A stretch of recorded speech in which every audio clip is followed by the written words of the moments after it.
How's it going, Seth? Got a few for you. You have your scripted first 10 plays of the game. Do those get called no matter what the field placement is? Does down and distance come into effect about when you start calling those? No. And then the first play of the A&M game, I think the play actually got blown up. But was that a scripted play, or was that just for that specific? It was in our red zone. So, I mean, we knew when we got inside the 5, all 3 of those plays we were going to go, or the first 2 we were going to call as fast as we could. It didn't work. And then third down call, we were going to try to isolate Stogner, and we just didn't connect. Said it seemed like Saturday was Spencer's best day, I guess, of the season, pushing the ball down the field and making some throws downfield. Just how have you seen him progress in that? Where do you feel like this vertical passing attack is about the halfway point? I think it's improving. I think we had a good week of practice, throwing those same throws. I mean, he threw the same throws every single day of practice last week. I think anytime we can get those designed and get those repped every day is going to help both the receiver and the quarterback. But it's progressing in a manner that, I'm satisfied with. I think that's going to continue to get better each week.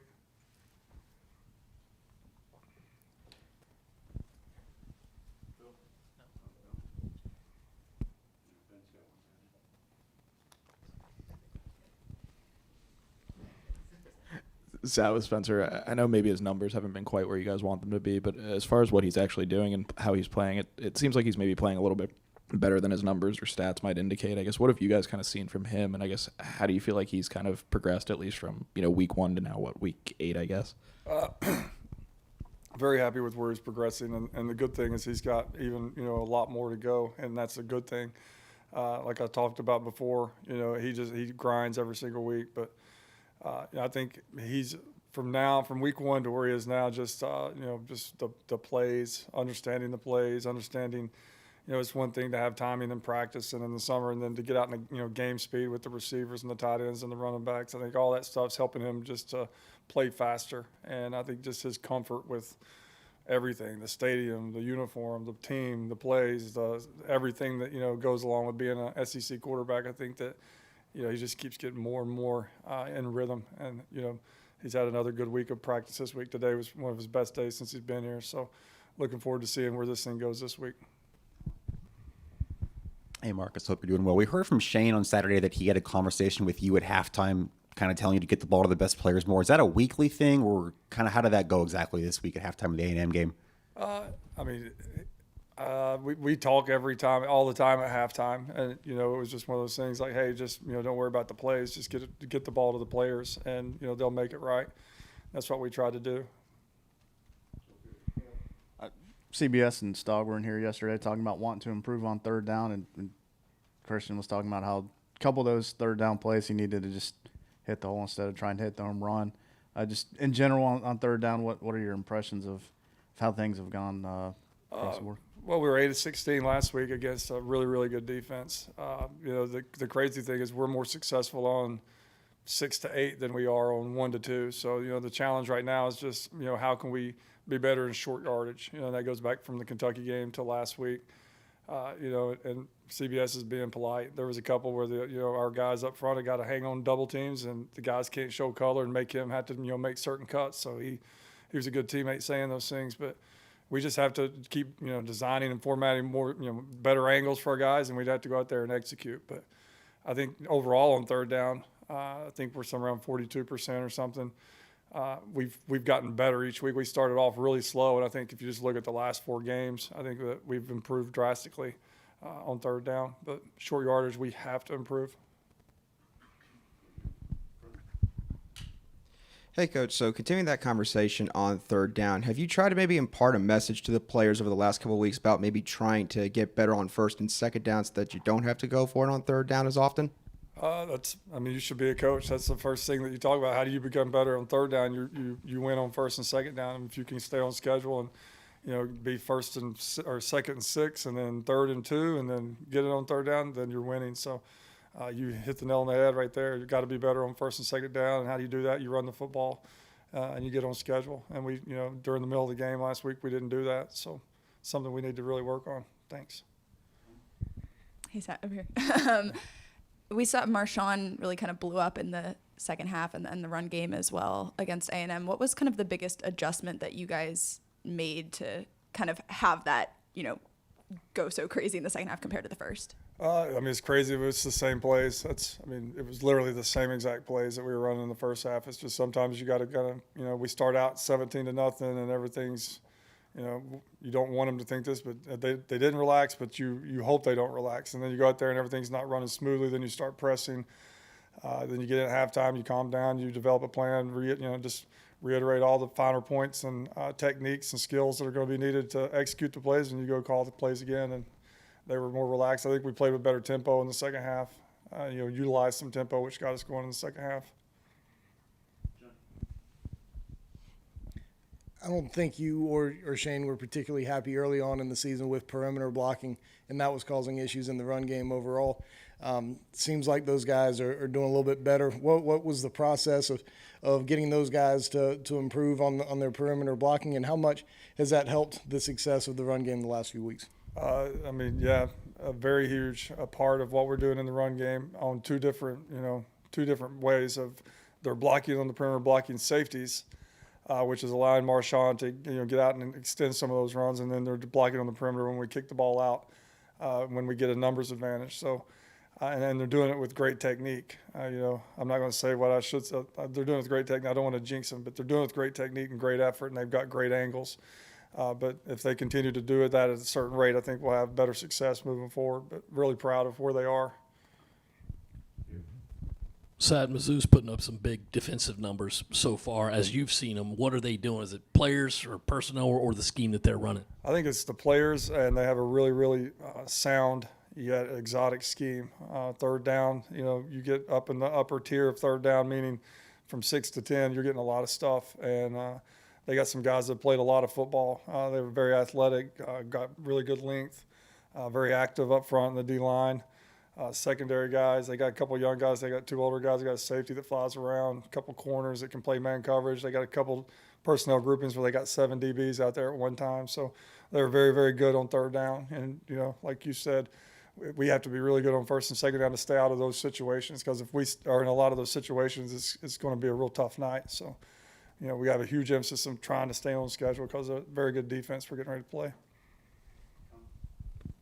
You and Missouri both, this offense in Missouri's use a lot of motion. I guess when you guys have motion within a formation or within a play, how much of it's trying to exploit a mismatch or getting a player in a position to be better, or how much of it's just eye candy for a defense to try to get eyes out of gaps?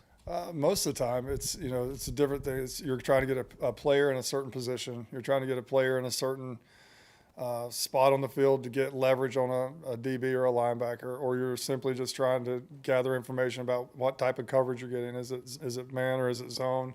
Is it single high? Is it too high? So there's a bunch of different reasons for motioning.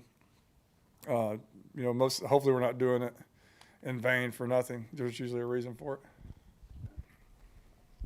Marcus, this past week, it seemed like this was kind of the most we've seen out of Jaheim, or at least his most involvement, at least in terms of actually catching the ball and making some plays here and there. I guess, what did you guys kind of see from him? And I guess, was that just a product of kind of what the matchup dictated? I guess, what did you guys kind of see in terms of getting him a little more involved this week? Yeah, and I'll put this out there.